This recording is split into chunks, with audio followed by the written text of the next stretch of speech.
लगता है इजराइल बुरी तरह से जंग में फंस चुका है। गाजा में अभी तक इजराइल का मिशन पूरा नहीं हुआ है।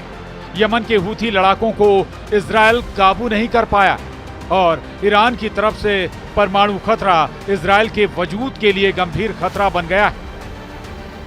ऐसे हालात में अमेरिका का इजराइल से धोखा अब एक ऐसी जंग का कारण बनने जा रहा है जहां या तो अब ईरान बचेगा या फिर इजराइल। वॉशिंगटन में मारे गए इजरायली अब ईरान पर 7 दिन बमबारी। क्या टारगेट पर हैं ईरान के परमाणु ठिकाने? क्या इजराइल को रोकना नामुमकिन है? अमेरिका के वॉशिंगटन में 2 इजरायलियों को जिस तरह से फलस्तीनी समर्थक ने गोली मारकर हत्या कर दी, उसने इजराइल के प्रधानमंत्री नेतन्याहू का गुस्सा 7वें आसमान पर पहुंचा दिया। अमेरिका की खुफिया रिपोर्ट्स में दावा किया गया है कि इजराइल बहुत जल्द ईरान के परमाणु ठिकानों को टारगेट करके लगातार 7 दिन तक भयंकर बमबारी कर सकता है।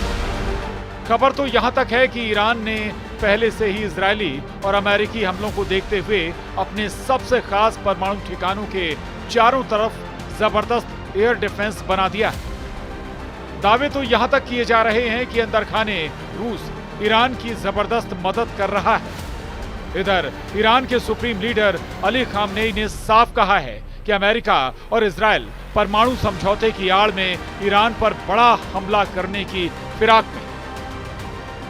अली खामनेई ने तो राष्ट्रपति ट्रंप पर भड़कते हुए कहा है कि राष्ट्रपति ट्रंप ने अभी तक परमाणु डील को लेकर ईरान को कोई समझौते का प्लान या चिट्ठी नहीं भेजी है। इधर जब से वॉशिंगटन में इजरायली दूतावास के 2 कर्मचारियों की गोली मारकर हत्या की गई है, उसके बाद से पीएम नेतन्याहू ने ऐलान कर दिया है कि इस वक्त इजराइल दुनिया में अकेला है और वो अपने दम पर गाजा, यमन और ईरान तीनों से सख्ती से निपटेगा। अमेरिका में वॉशिंगटन डीसी में स्थित इजरायली दूतावास के 2 कर्मचारियों की हत्या के बाद अचानक इजरायली तेवर बेहद सख्त हो गए। इजरायली एयरफोर्स ने लगभग 2000 किलोमीटर दूर ईरान के परमाणु ठिकानों पर हमले का प्लान बना लिया है।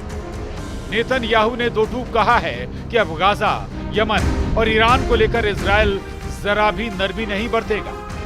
पीएम नेतन्याहू ने इजरायलियों की हत्या के बाद साफ कहा है कि दुनिया में इजराइल अब अकेला है और अपने दम पर दुश्मनों से निपटेगा। एक बार फिर इजराइल बुरी तरह से घिरता जा रहा है।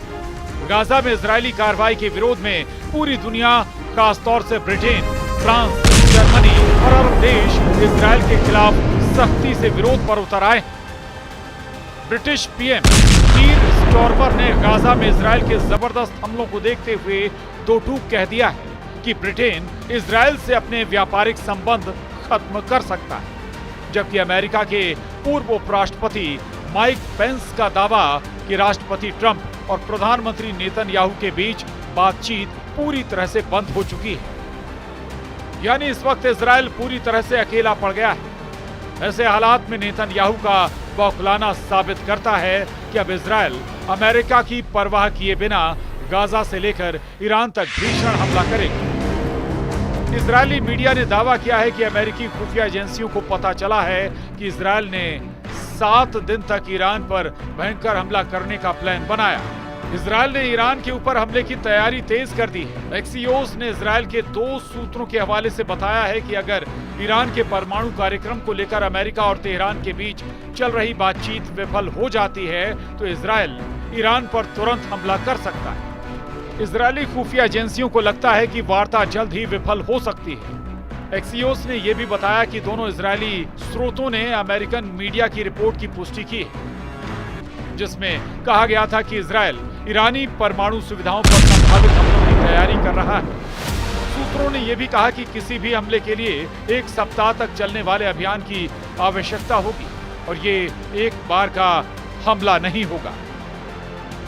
प्रधानमंत्री बेंजामिन नेतन्याहू ईरान और अमेरिका की परमाणु वार्ता के विफल होने का इंतजार कर रहे हैं, जबकि दूसरी तरफ ईरान के सुप्रीम लीडर अली खामनेई ने दो टूक कह दिया है कि ईरान अपने परमाणु हितों को ताक पर रखकर अमेरिका के सामने नहीं झुकेगा।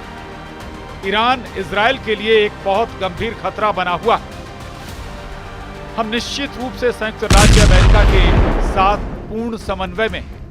हम उनसे हर समय बात कर रहे हैं और हमें उम्मीद है कि अगर वे एक समझौते पर पहुंच सकते हैं जो ईरान को परमाणु हथियार रखने से रोकेगा, तो इसका मतलब है कि ये ईरान को यूरेनियम संवर्धन करने से रोकेगा। अगर ये निश्चित रूप से हासिल होता है तो हम निश्चित रूप से इसका स्वागत करेंगे, लेकिन किसी भी मामले में इजराइल उस शासन के खिलाफ युद्ध का बचाव करने का अधिकार सुरक्षित रखता है जो हमें नष्ट करने की धमकी देता। अमेरिका को नई खुफिया जानकारी मिली है जिससे पता चलता है कि इजराइल ईरानी परमाणु प्रतिष्ठानों पर हमला करने की तैयारी कर रहा है। ये जानकारी ऐसे समय में आई है जब ट्रंप प्रशासन तेहरान के साथ कूटनीतिक समझौते पर काम कर रहा है। कई लोगों का मानना है कि इस प्रोग्राम के जरिए वो परमाणु हथियार बनाने की कोशिश कर रहा है, जैसा कि भारत, पाकिस्तान और इजराइल ने किया था। इन देशों ने नागरिक परमाणु प्रोग्राम के नाम पर ही परमाणु हथियार विकसित कर लिए थे। ईरान के बारे में माना जाता है कि वो परमाणु हथियारों के लिए दोहरे रास्ते अपना रहा है।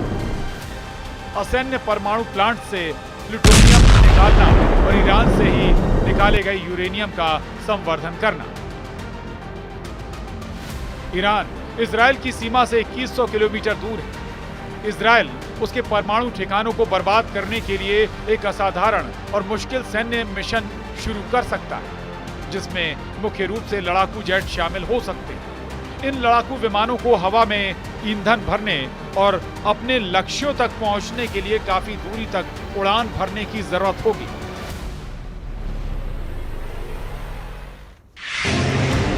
लेकिन यहां भी एक समस्या है। इजराइल की वायुसेना के पास ईरान के ऐसे परमाणु ठिकानों को नष्ट करने के लिए ना तो प्लेटफॉर्म है, ना ही विशेष हथियार, फोडो और नतांज जैसे अंडरग्राउंड परमाणु ठिकानों को नष्ट करने के लिए इजराइल को GBU-57 मैसिव ऑर्डिनेंस पेनेट्रेट यानी MOP जैसे बम की जरूरत होगी, जिसका वजन 12 टन से ज्यादा है और 6 मीटर लंबाई। GBU-57 यानी MOP मिट्टी में 61 मीटर नीचे घुसकर विस्फोट कर सकता है, लेकिन इसे केवल B-52 और B-2 जैसे अमेरिकी भारी बम वर्षक विमान ही ले जा सकते हैं, जो इजराइल के पास नहीं। यानी इजराइल अपने दम पर ईरान के परमाणु ठिकानों को नष्ट नहीं कर सकता। उसे अमेरिका की जरूरत होगी और अमेरिका इजराइल की मदद को इस वक्त तैयार नहीं है। ऐसे हालात में इजराइल ईरान के अंडरग्राउंड परमाणु ठिकानों को निशाना बनाने के लिए स्वदेशी MOP बना सकता है। इजरायली MOP को या तो C-130 हरकुलिस विमान या फिर बैलिस्टिक मिसाइल से लॉन्च किया जा सकता है। इनमें से किसी भी प्लेटफॉर्म का इस्तेमाल करना रिस्की और तकनीकी चुनौतियों से भरा होगा। अब ऐसे हालात में इजराइल कैसे हमला करता है, ये देखना होगा। उधर ईरान के विदेश मंत्री सईद अब्बास का कहना है कि आपको क्यों लगता है कि वे हमारे साथ बातचीत कर रहे हैं, क्योंकि वे यानी अमेरिका निराश थे। उनके क्रूर प्रतिबंध ईरानी लोगों और ईरानी सरकार को घुटने टेकने पर मजबूर नहीं करेंगे। अगर उन्हें यकीन होता कि वे हमें घुटने टेकने पर मजबूर कर सकते हैं तो वे बातचीत नहीं करते। वो खुद से कहते कि हम इंतजार करेंगे और कुछ महीनों में वे आत्मसमर्पण कर देंगे और आगे बढ़ेंगे। लेकिन उन्होंने देखा कि ईरानी लोगों की ताकत के कारण ऐसा नहीं होगा। इधर ईरान के सुप्रीम लीडर अली खामनेई ने अब तय कर लिया है कि ईरान हर हमले का जवाब घातक मिसाइलों से देगा। ईरानी कमांडर और ईरान की IRGC ने कुछ ऐसे फैसले लिए हैं जो इजराइल और अमेरिका को बुरी तरह से डरा रहे हैं। ईरान के इरादों से ये लगभग साफ हो चुका है कि वो अब अमेरिका और इजराइल से कयामत तक जंग करने को तैयार है। अपने घातक शाहिद ड्रोन और 5 तरह की लंबी दूरी की घातक मिसाइलों को इजराइल ने हमले के लिए पूरी तरह से तैयार कर लिया।